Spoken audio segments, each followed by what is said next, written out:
Hai teman-teman, jumpa lagi di Outgeeks Channel. Tempatnya berita-berita paling asik dan menarik. Bareng saya, Pak Heru, yang bakal temenin kalian di video kali ini. Sultan Gustav Al-Ghazali. Nama ini sempat ramai dibicarakan di mana-mana, mulai dari portal berita lokal sampai mancanegara. Karena dia berhasil meraup 1,5 miliar rupiah hanya dengan jualan foto selfie. Eits, bentar dulu. Foto selfie yang dijual ini bukan seperti foto yang biasa kita upload di sosmed, melainkan berbentuk aset digital bernama NFT. Selain Ghazali, mulai bermunculan nama-nama lain yang meraup cuan miliaran lewat NFT. Terus, sebenarnya NFT itu apa ya? Mari kita bahas. Sebelumnya, jangan lupa klik tombol subscribe ya, loncengnya juga dinyalain, biar nggak ketinggalan berita-berita yang lain.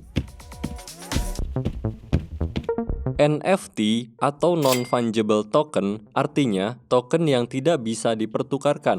Berbeda dengan mata uang kripto yang pembeliannya seperti menukar mata uang atau dengan objek bernilai serupa, NFT ini nggak bisa ditukar dengan barang lain dan kepemilikannya tunggal. Saat membeli karya NFT, pemilik akan diberikan identitas unik dan kode khusus untuk karya itu.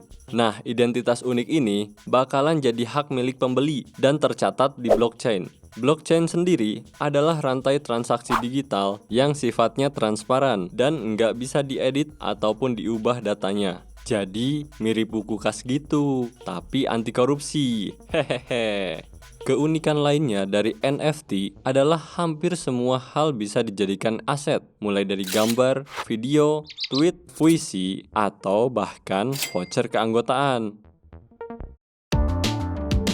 Dari jutaan karya NFT di berbagai platform, ada karya-karya yang aneh dan bikin dahi mengkerut. Ada juga karya yang bikin melongo karena terjual dengan harga yang fantastis. Contohnya nih, NFT termahal yang pernah dibeli adalah sebuah karya digital berjudul The Merge, buatan seorang ilustrator bernama Mr. Pa. The Merge adalah karya fragmentasi yang dijual dalam satuan dan sampai sekarang tercatat ada sekitar 28.000 kolektor yang memegang karya Mr. Pa ini.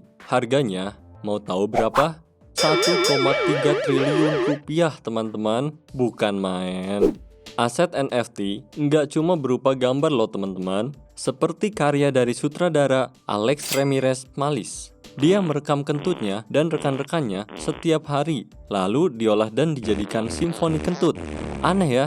Tapi yang lebih aneh lagi, simfoni kentut ini terjual dengan harga 1,2 juta rupiah per karyanya.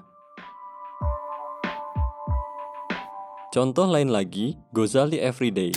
Nah, ini nih yang bikin heboh netizen Indonesia.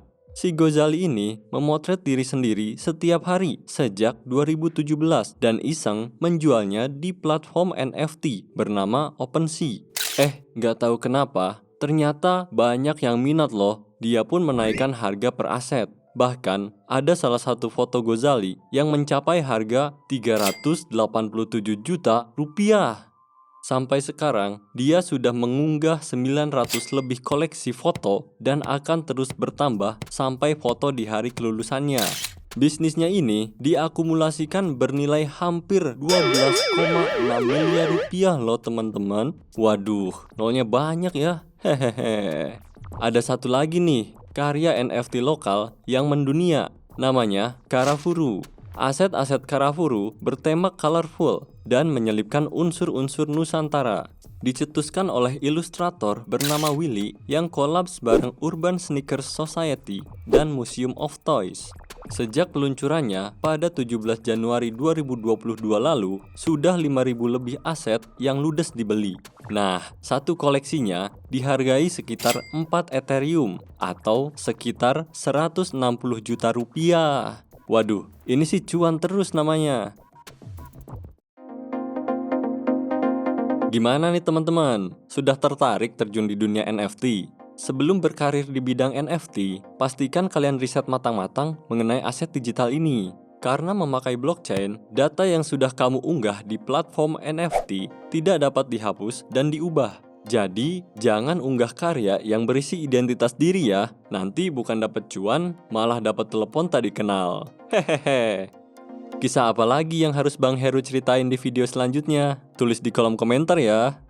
Sebelum kalian pergi, jangan lupa tinggalkan jejak subscribe, like, komen, dan share ke sosial media kalian. Sampai jumpa lagi.